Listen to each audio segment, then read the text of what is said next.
Hi guys, welcome back to my channel. Sorry it has been so long. It has been one hell of a month, but we can talk about that in a different video.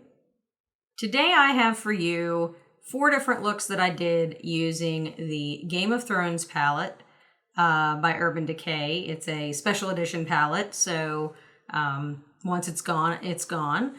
And so I thought it made sense to give you guys some dupes. So in case you missed out on that palette or you're just not feeling like forking over $65 for it, you've got some alternatives to go to. I didn't figure you guys wanted to watch all of the different looks, so I'll just be showing the looks in this video, but I will be posting the 4 looks videos separately, and I'll link those down below. So I hope you are excited for this video. If you are, don't forget to hit that like button and please subscribe to my channel.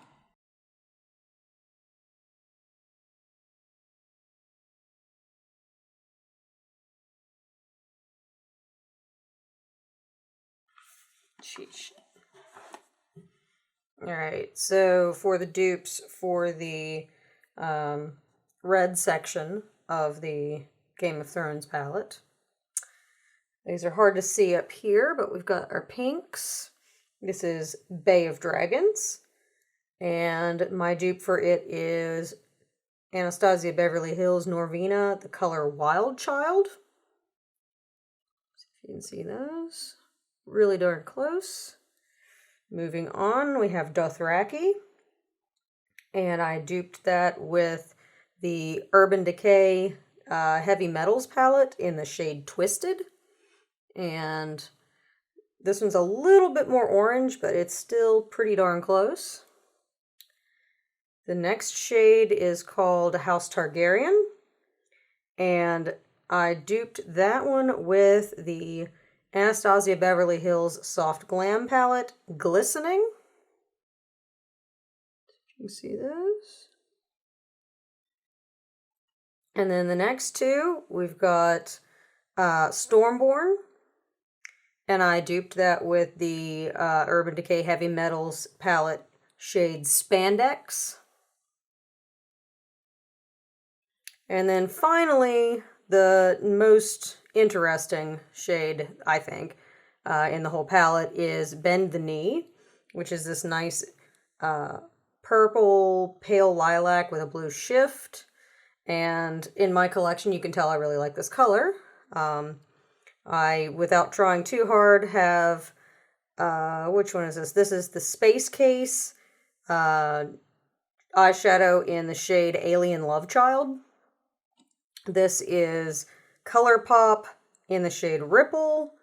This is the Too Faced Life's a Festival palette in the shade Mystic Rain.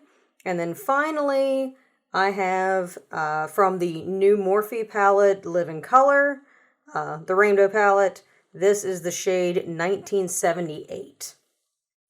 So overall, I think that those are some pretty accurate dupes here.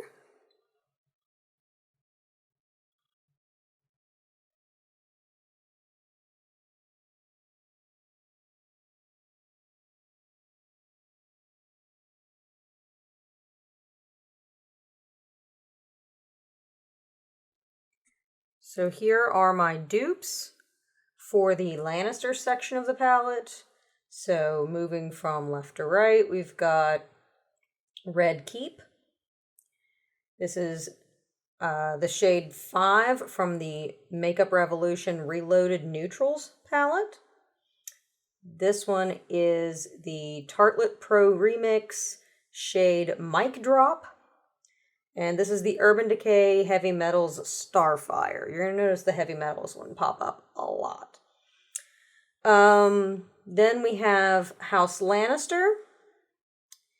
And the closest I came on mine, although I know this is a pretty common shade, was the Tartelette in Bloom in the shade Sweetheart. Although now that I'm looking at it, because it's in front of me,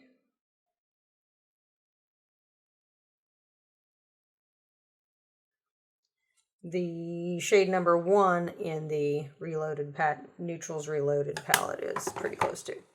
We have Lannister Red, and I duped that with the Anastasia Beverly Hills Modern Renaissance in the shade Red Ochre. And then we have Casterly Rock, duped with Urban Decay Heavy Metals in the shade Base. And then King's Landing, duped with Too Faced Life's a Festival palette in the shade Beeman.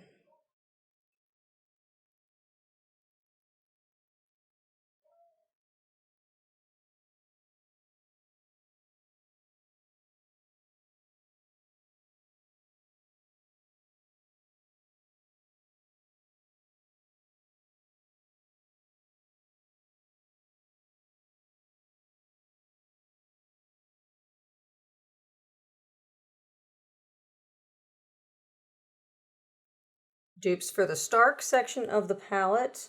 The second shade here is actually Werewood Leaves. I added this one after the fact. This is Drama from the Anastasia Beverly Hills Norvina palette.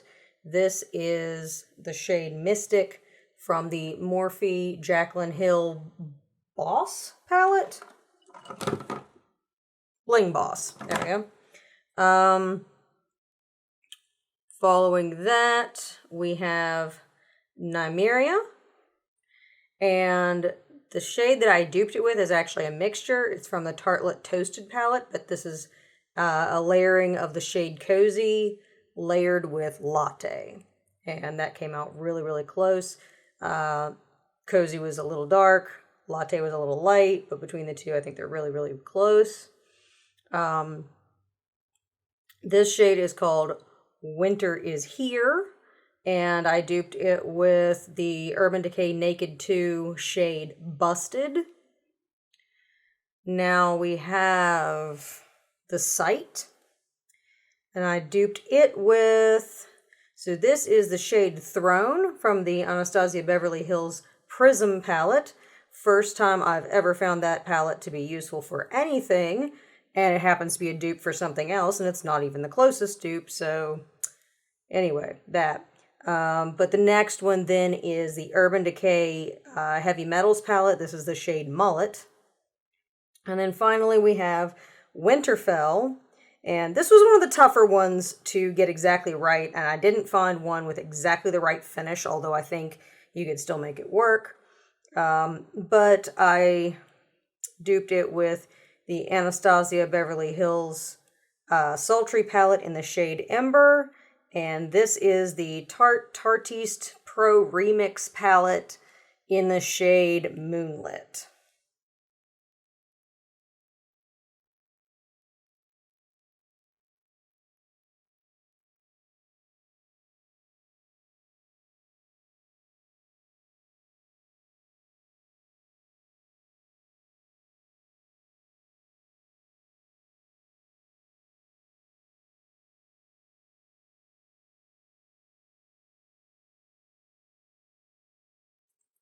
And finally, for the Hardhome section, or the above the wall section of the Game of Thrones palette, this was definitely the hardest section of the palette to dupe.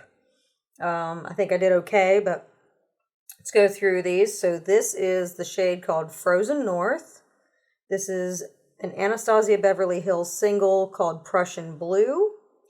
This is the shade Radio from the Urban Decay Born to Run palette. This is the shade Free Folk. And it is duped with, what do I call this one? This is the Urban Decay Heavy Metals in the shade Glam Rock.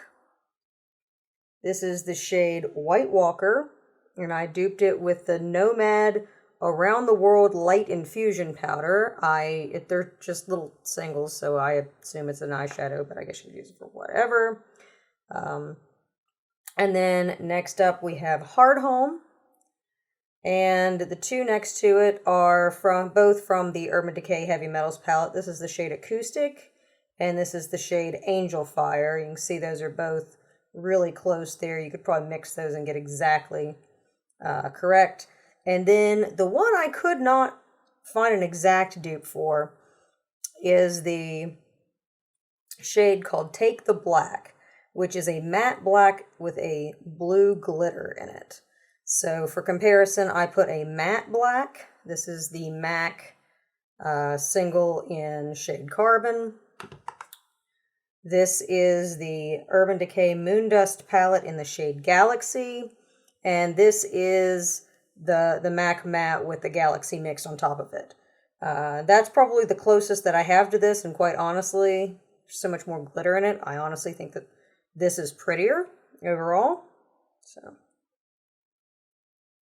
definitely the most unique segment in the palette. So in closing my honest review of the Urban Decay Game of Thrones palette, I like all of the colors independently, but for me, I prefer a palette that I can like pack one palette and take it with me, and that's all I need. And I don't find that this is a standalone palette. There are only really like 3 colors in the whole palette that are matte, so you have a ton of shimmer, a lot of nice accent colors, a lot of things that you can use for glam. There are some really neat colors in this palette, but if I was going away for a weekend or whatever, this is not a palette that I would throw in my bag and just take with me. There's no proper just white highlight blending shades in here, so I find that I usually end up using this palette in conjunction with something else, often the white out of the Naked 2. But yeah, so I like this palette, I do. All of the colors independently, I really think are, you know, good formula, good color, they're nifty. But yeah, I don't see this as a standalone palette, so it's cool for collectors, and I'm still glad I have it, but would I tell you to rush out and go get it? Probably not. Not unless you just want it for the collector's item quality of it. So, yeah, that about does it for my review. So I hope you liked this video. If you did, please remember to give me a like. Please subscribe to my channel. Thanks so much for watching. I'll see you next time.